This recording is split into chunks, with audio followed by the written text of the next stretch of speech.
Hello guys and welcome back to another BTD Battles 2 video.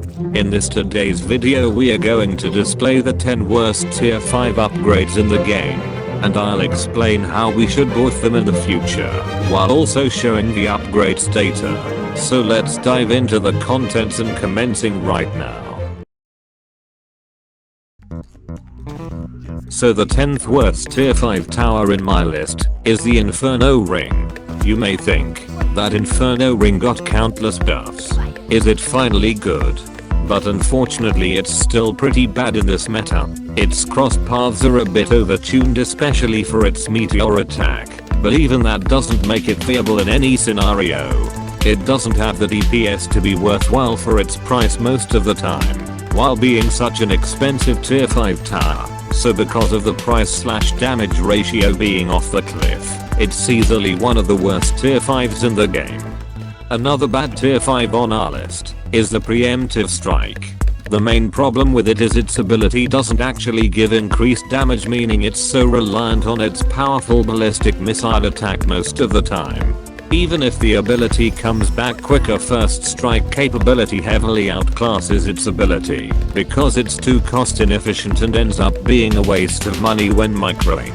It does have its anti-mob missiles, but they don't deal enough damage to really take out 45 DDTs as the game progresses in bloon speed and health ramping. So due to its conditions of being heavily outclassed by the former upgrade and other damage dealers, it's easily a borderline useless upgrade. The next bad tier 5 on our list is the bloon exclusion zone. It should exclude every bloon in the game, right? But it seems like it's very underpowered.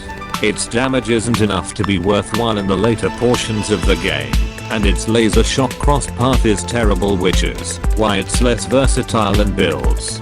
There's so many better options like Avatar of Wrath that can rip through blimps incredibly fast while having decent cleanup power with the lightning path. But because of how cost inefficient bloon exclusion zone is as a hybrid option to clean up ceramics and deal damage to blimps, it can't really do that because of the new overpowered tight sense, which makes it pointless to have for your defense. Another bad tier 5 upgrade shown in the border is the Crossbow Master. The main reason as to why it's not good is because of those attributes. It doesn't have the double crossbow tray from btd6, meaning you can have up to 2 crossbow masters if needed, which is one of the most unique things for a tower like this with such mediocre stats. Its DPS isn't really consistent as it always needs the very quick shots path for it to work, but even with its stronger cross path, it still has troubles against certain bloon scents, more specifically the tight rushes, which the other path on it is pretty bad as it adds nearly no value for it to work in those scenarios. If only the changes have been applied, then it would be more versatile, else it's pretty bad, as it's semi-expensive and has similar damage output to a glaive lord would. The 5th worst tier 5 on our list is the Anti-bloon on the super monkey. It can be a bit controversial, but I just feel like it's been heavily power crept by the meta around it. Its ability is really weak as it doesn't do enough damage to retain its viability for the late game, leaving it outclassed by its former self, the Tech Terror, as it can utilize the knockback cross path on the ability, which is why it's more superior than the Anti-bloon himself. It's too expensive, and it cannot even scratch through BAD layers for its price, making it one of the underpowered upgrades in the game. The next bad tier 5 tower which I consider is the Apache Prime. The main occurrence of the power creeping continues, and the Apache Prime is one of its victims. It doesn't have the DPS to keep up with the new tight sense and the meta strategies around it. Even when paired with damage buffers, Apache Ship is still more synergistic as Apache Prime just does too little damage on its own, which is why it's only really used when all of its formers have been placed on the battlefield. It's just too costly, and there's so many tier 5s that outclass it, even the dreadful Inferno ring. So now it's gotten interesting. So the 4th worst tier 5 I've considered on my list is the Absolute Zero. Another controversial opinion, but I just feel like Snowstorm heavily outclasses it as it can also buff other ice towers for a smaller duration. but given how expensive Absolute Zero is for only minuscule effects, isn't really that great, unless it gets a significant price buff. So because of the former upgrade being super versatile in many scenarios and the upgrade's price, it's ranked very low on our list. Now for the top 3 worst tier 5s in Battles 2, which starts in the bronze tier of being the worst tier 5 in the entire game. That is being the Tack zone. Similar to the Inferno ring, I just think that it's too cost inefficient for general use, as even 3 overdrives with the even faster shooting cross path is much more efficient than a Tack zone alone.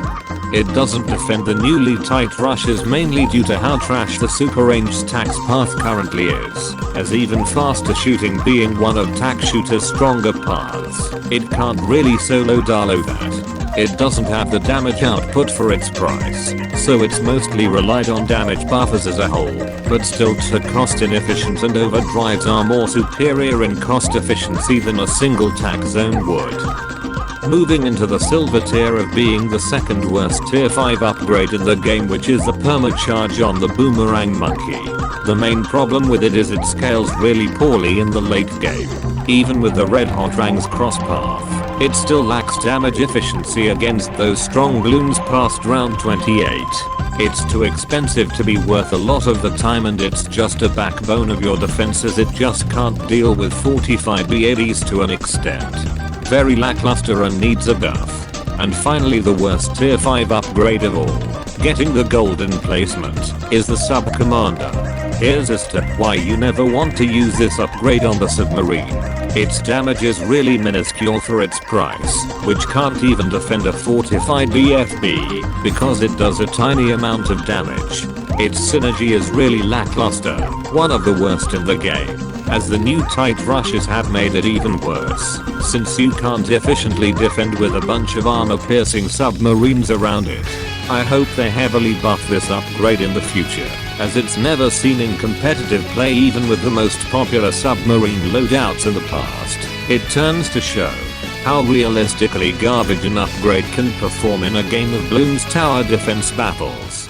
So, there we have it. That's all the 10 worst tier 5 upgrades highlighted, which should never be used, as those upgrades can easily make you lose the game due to their horrible conditions, especially in the late game, and is only really used in certain special game modes such as Bonanza, where you can test them out yourselves. Don't forget to subscribe, like and turn on notifications bell to support me, and comment down below if you want to see more Battles 2 videos. That should be it, and I'll see you vivacious guys in the next video. Adios.